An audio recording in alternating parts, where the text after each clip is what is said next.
মধ্যপ্রাচ্যের আকাশ আবারও লাল আগুনে ভরে উঠেছে। ইসরায়েলের লাগাতার বিমান ও ক্ষেপণাস্ত্র হামলায় অস্থির হয়ে গেছে গোটা অঞ্চল। এতদিন মনে হয়েছিল লড়াই শুধু গাজাকে ঘিরে সীমাবদ্ধ, কিন্তু সেই আগুন এখন ছড়িয়ে পড়ছে লেবানন, সিরিয়া, তিউনিসিয়া, এমনকি ইয়েমেন পর্যন্ত। টার্গেট হলো এমন এক দেশ যার সঙ্গে ইসরায়েলের সরাসরি কোনো শত্রুতা ছিল না। দেশটি হলো মধ্যপ্রাচ্যের ধনী শক্তি, গ্যাস আর তেলের আধার কাতার। মুহূর্তেই আকাশ কেঁপে উঠল ইসরায়েলের ক্ষেপণাস্ত্রে। আঘাত হানা হলো একটি সভাকক্ষে, যেখানে ফিলিস্তিনি নেতারা শান্তি আলোচনায় বসেছিলেন। শান্তির মঞ্চ এক নিমিষে পরিণত হলো ধ্বংসস্তূপে। বিশ্লেষকরা বলছেন, ইসরায়েলের উদ্দেশ্য ছিল ফিলিস্তিনি নেতৃত্বকে মাটি চাপা দেয়া। এখান থেকেই শুরু হলো উত্তেজনার নতুন অধ্যায়। হামলার খবর ছড়িয়ে পড়তেই মুসলিম বিশ্বে ক্ষোভের আগুন জ্বলে ওঠে। কাতারের উদ্যোগে তড়িঘড়ি বসে যায় জরুরি আরব ইসলামিক সম্মেলন। এক টেবিলে মুখোমুখি বসেন আরব লীগ আর ওআইসির শীর্ষ নেতারা। আর সেখানেই গর্জে ওঠেন ইরানের প্রেসিডেন্ট মাসুদ পেজেশকিয়ান। তার কণ্ঠ যেন বজ্রপাত। যুক্তরাষ্ট্র আর পশ্চিমাদের দীর্ঘ ছায়া ছাড়া ইসরায়েল কখনো এমন দুঃসাহস দেখাতে পারত না। এই হামলা শক্তির প্রদর্শনী নয়, বরং তাদের হতাশার বহিঃপ্রকাশ। পেজেশকিয়ান ঘোষণা দিলেন, এই হামলা মুসলিম বিশ্বকে জাগিয়ে তুলেছে। গাজা, লেবানন, কাতার, এমনকি ইরানের ধ্বংসস্তূপ থেকেই একদিন নতুন বিশ্ব ব্যবস্থা গড়ে উঠবে। শুধু নিন্দা জানালে হবে না, মুসলিম দেশগুলোকে নিতে হবে কার্যকর পদক্ষেপ। তিনি সতর্ক করলেন, যারা ইসরায়েলের আগ্রাসন মেনে নিচ্ছে বা সমর্থন করছে, ইতিহাস তাদের অপরাধও মনে রাখবে। আজ যদি আমরা ঐক্যবদ্ধ না হই, কাল কোনো দেশই নিরাপদ থাকবে না। তার এই ঘোষণা যেন ঢেউ তুলল বৈঠক কক্ষে। নেতারা নিঃশব্দে তাকিয়ে রইলেন। সবাই বুঝতে পারলেন, এটা শুধু বক্তৃতা নয়, বরং এক নতুন যুদ্ধ ঘোষণার পূর্বাভাস। পর্যবেক্ষকদের মতে দোহায় ইসরায়েলের হামলা শুধু কাতারের নয়, পুরো মুসলিম বিশ্বের ভাবনার ধারা পাল্টে দিয়েছে। ইসরায়েল হয়তো ভুলে গেছে এই অঞ্চলের সবচেয়ে বড় শক্তির নাম ইরান। হিজবুল্লাহ থেকে ইয়েমেনের হুথি, সবাই দাঁড়িয়ে আছে তেহরানের ছায়াতলে। ইরান বহুবার প্রমাণ করেছে তারা শুধু কণ্ঠ নয়, বাস্তব শক্তি। আঘাত করলে তারা পাল্টে আঘাত হানতে জানে। মুসলিম বিশ্ব কি সত্যি এক হবে? ইসরায়েলের দুঃসাহস কি নিজেদের জন্য ফাঁদ হয়ে দাঁড়াবে, নাকি আবারও কূটনীতির ধোঁয়ায় ঢেকে যাবে সব? এদিকে ইসরায়েলের হাতে নিগ্রহের শিকার ফিলিস্তিনকে স্বীকৃতি দেবে বিশ্বের ১ নম্বর ধনী ও ইউরোপের সেনজেনভুক্ত দেশ লুক্সেমবার্গ। জাতিসংঘের সাধারণ পরিষদে ফ্রান্স ও যুক্তরাজ্যের সঙ্গে দেয়া হবে এই ঘোষণা। দেশটির পার্লামেন্টারি কমিশনকে বিষয়টি জানিয়েছেন প্রধানমন্ত্রী ও পররাষ্ট্রমন্ত্রী। ইসরায়েলি সংবাদ মাধ্যম দ্য জেরুজালেম পোস্ট এই তথ্য জানিয়েছে। প্রতিবেদনে বলা হয়, লুক্সেমবার্গের প্রধানমন্ত্রী লুক ফ্রিডেন ও পররাষ্ট্রমন্ত্রী জেভিয়ার বেকতেল দেশটির এক পার্লামেন্টারি কমিশনকে জানিয়েছেন যে তারা ফিলিস্তিন রাষ্ট্রকে স্বীকৃতি দেওয়ার পরিকল্পনা করছেন। চলতি মাসের শেষের দিকে জাতিসংঘের সাধারণ পরিষদের বৈঠকে যুক্তরাজ্য, ফ্রান্স ও বেলজিয়াম সহ অন্য দেশগুলো যখন ফিলিস্তিনকে স্বীকৃতি দেবে, তখন লুক্সেমবার্গ এই সংক্রান্ত চূড়ান্ত ঘোষণা দেবে।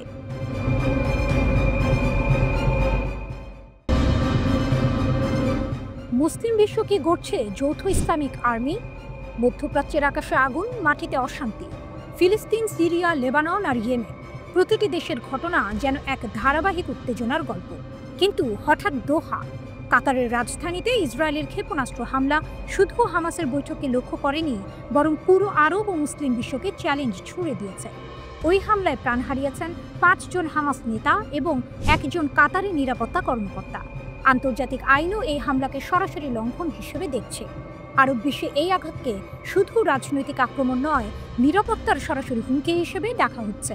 আর এখানেই প্রশ্ন ওঠে, মুসলিম দেশগুলো কি যৌথ সামরিক বাহিনী অর্থাৎ ইসলামিক আর্মি গঠন করবে? ইরাকের প্রধানমন্ত্রীর আহ্বান।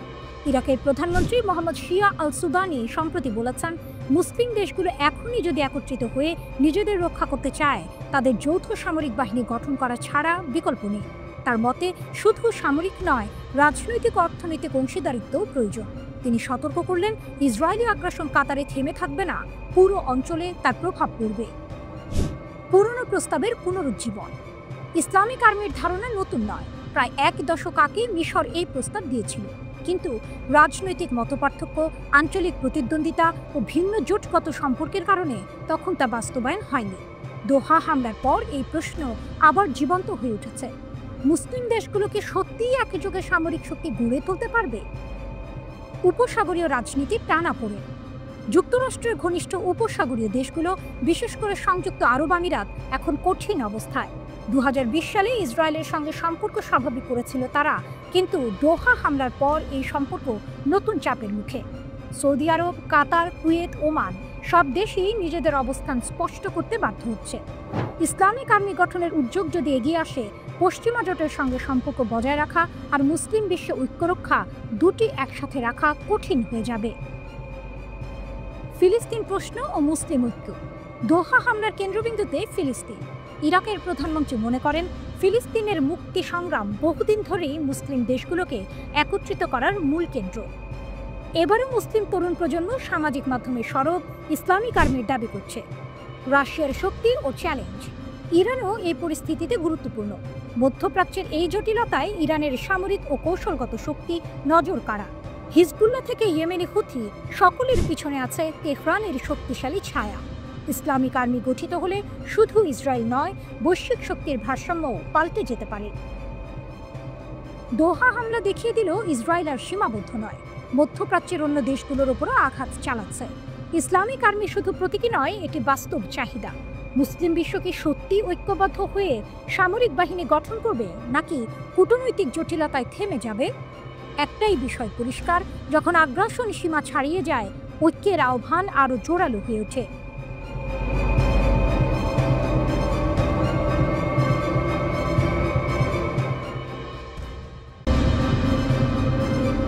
ইসরায়েলের পরবর্তী টার্গেট কি তুরস্ক?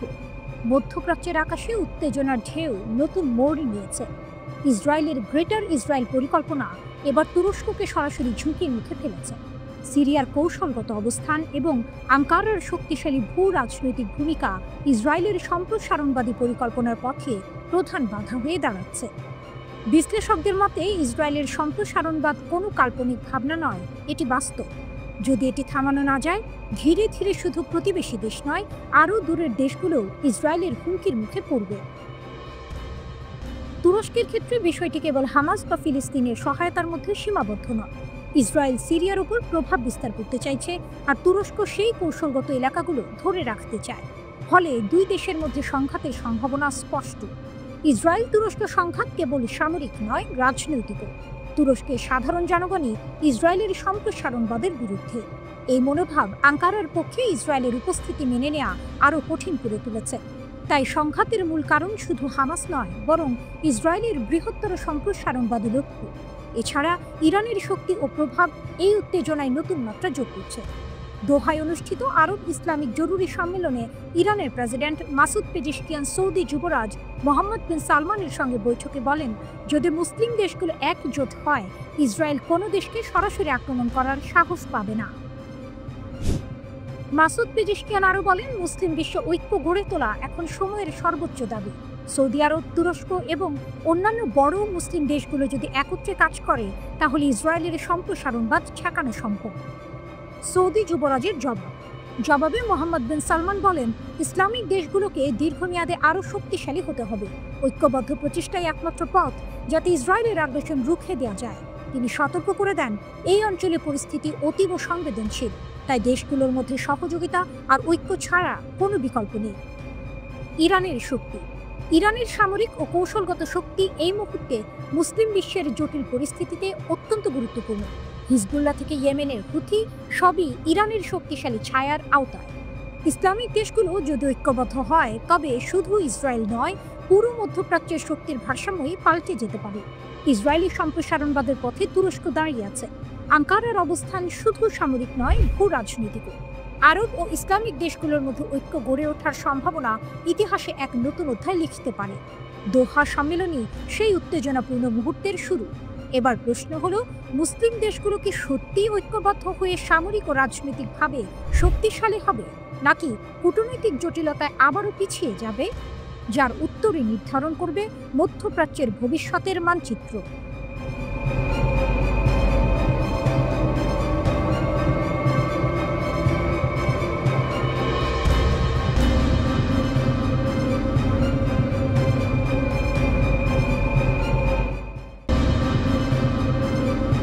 আরব দেশগুলো কি ইসরায়েলের বিরুদ্ধে সামরিক পদক্ষেপ নিচ্ছে?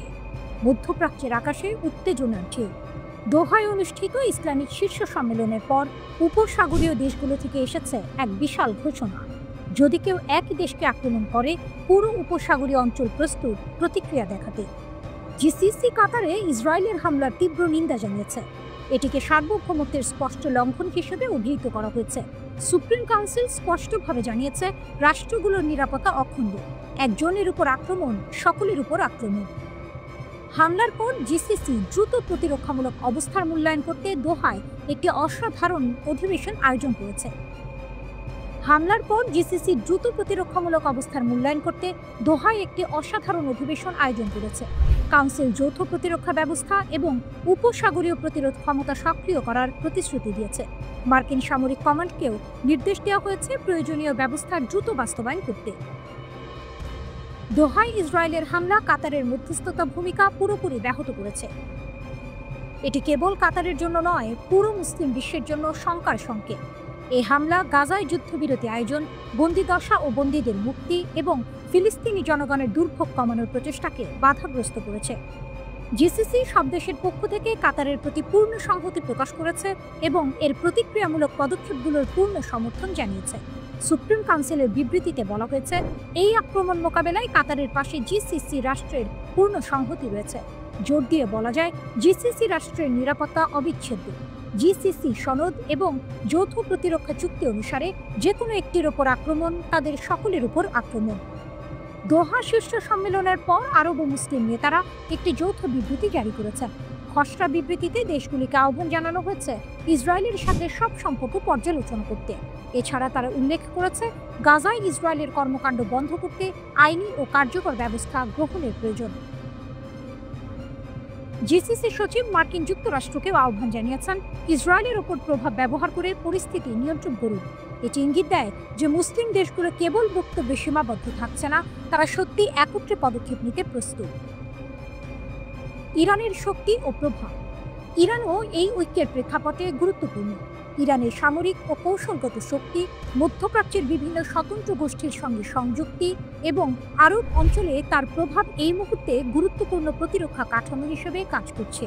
মুসলিম দেশগুলো একজোট হলে শুধু ইসরায়েল নয়, মধ্যপ্রাচ্যের শক্তির ভারসাম্যই পাল্টে যেতে পারে। কাতারে ইসরায়েলি হামলার পর আরব দেশগুলো এক নতুন অবস্থানে দাঁড়িয়েছে।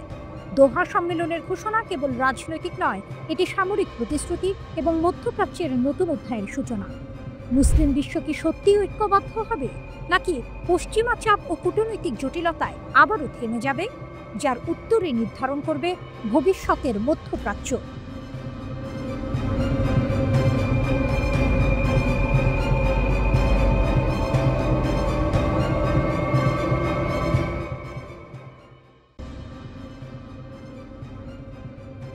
ইসরায়েল শত্রু, ব্যবস্থা নিতে হবে। আরব ইসলামিক নেতাদের এই তীব্র আহ্বান মধ্যপ্রাচ্যের আকাশে প্রতিধ্বনি করছে। কাতারের রাজধানী দোহায় অনুষ্ঠিত শীর্ষ সম্মেলনের পর ইসলামিক বিশ্ব ইসরায়েলের বিরুদ্ধে যৌথ পদক্ষেপ নিতে প্রস্তুতি নিচ্ছে। দোহায় মিলিত আরব ও মুসলিম নেতারা একটি যৌথ বিবৃতি গ্রহণ করেছেন। যদিও আনুষ্ঠানিকভাবে প্রকাশ করা হয়নি, খসড়া অনুযায়ী তারা ইসরায়েলের সঙ্গে সব ধরনের সম্পর্ক পুনর্মূল্যায়ন করার আহ্বান জানিয়েছে। গাজায় ইসরায়েলের আক্রমণ বন্ধ করার জন্য আইনি ও কার্যকর পদক্ষেপ নেওয়ার নির্দেশ দিয়েছে। এছাড়াও ফিলিস্তিনিদের উপর নেওয়া পদক্ষেপের জন্য ইসরায়েলের বিরুদ্ধে আন্তর্জাতিক আইনি ব্যবস্থা নেওয়ারও আহ্বান জানানো হয়েছে। উপসাগরীয় দেশগুলো তাদের নিজস্ব মাটিতে ইসরায়েলের হামলার পর দোহায় বিশেষ প্রতিরক্ষা সভা ডেকেছে। জিসিসি ঘোষণা করেছে যে তাদের যৌথ প্রতিরক্ষা সংস্থা এই ঘটনার উপর আলোচনা করবে এবং যৌথ প্রতিরক্ষা ব্যবস্থা সক্রিয় করার জন্য কার্যক্রম গ্রহণ করবে। দোহা সম্মেলনে কাতারের ৪৫ বছর বয়সী আমির Sheikh Tamim bin Hamad Al Thani তীব্র ভাষায় ইসরায়েলের নীতি নিয়ে কটূক্তি করেছেন। তিনি প্রশ্ন তুলেছেন, যদি ইসরায়েল হামাসের নেতৃত্বকে হত্যা করতে চায়, তাহলে কেন তারা আলোচনার চেষ্টা করছে, এবং যদি তারা বন্দীদের মুক্তির জন্য আলোচনা করতে চায়, তাহলে কেন তারা আলোচনায় জড়িত সবকেই হত্যা করছে। তিনি আরো বলেন, আমরা কিভাবে ইসরায়েলি প্রতিনিধিদের গ্রহণ করব যখন তারা তাদের পাঠিয়েছে তারা আমাদের দেশে বোমা হামলার পরিকল্পনা করছে। তারা স্পষ্ট করে জানাচ্ছে এই আক্রমণ নির্লজ্জ বিশ্বাসঘাতক এবং কাপুরুষোচিত। ইসরায়েলি সরকার বিশ্বাস করে যে তারা আরবদের প্রতিবারই নতুন পরিস্থিতির মুখোমুখি করছে, যাতে তারা আগের ভুল ভুলে যায় এবং নতুন পরিস্থিতিতে আলোচনার মধ্যে ফাঁদে ফেলে। ইসরায়েলের প্রধানমন্ত্রী, যিনি গত 2 বছরে মধ্যপ্রাচ্যের চেহারা বদলের গর্ব করেন, আসলে স্বপ্ন দেখেন যে আরব অঞ্চল ইসরায়েলের প্রভাবের মধ্যে থাকবে। এটি একটি বিপজ্জনক ভ্রান্তি। আরব বিশ্ব এবং ইরান, বিশেষ করে ইরানের শক্তিশালী সামরিক উপস্থিতি এবং কৌশলগত প্রভাব এখন এই সংকটকে নতুন মাত্রা দিচ্ছে। ইরান বিশ্বাসযোগ্যভাবে সমর্থন দিচ্ছে ফিলিস্তিন এবং মুসলিম বিশ্বের ঐক্যের জন্য। ইরানের প্রেসিডেন্ট এবং সৌদি যুবরাজ একমত হয়েছেন, মুসলিম দেশগুলো ঐক্যবদ্ধ হলে ইসরায়েল কোনো দেশকে আক্রমণ করার সাহস পাবে না। বিশেষজ্ঞদের মতে ইসরায়েলের মূল লক্ষ্য সত্যিই গাজাকে মানুষের জন্য অযোগ্য করে তোলা এবং বাসিন্দাদের স্থানচ্যুতির পথ প্রশস্ত করা। আলোচনার নামে এটি চলছে এক হাতে আলোচনার ভান, অন্য হাতে সম্পূর্ণ ধ্বংসের পরিকল্পনা। দোহা থেকে উঠছে ইতিহাস গড়ার ধুমায়। আরব ও ইসলামিক বিশ্বের চোখ এখন এক হয়ে সামনে এগোচ্ছে। একই দিকে রাজনৈতিক কূটনীতি, অন্যদিকে শক্তিশালী সামরিক প্রস্তুতি। মধ্যপ্রাচ্য যেন এক নতুন উত্তেজনাপূর্ণ অধ্যায়ে প্রবেশ করেছে। যেই মুহূর্তে আলোচনার পরিশেষে কার্যক্রম শুরু হবে, সেই সময়ের জন্য পুরো বিশ্ব টানাপোড়েনে। আরব ইসলামিক ঐক্য কি ইসরায়েলের বিরুদ্ধে শক্তি দেখাতে পারবে, নাকি ইসরায়েল আবারও কৌশল চালাবে?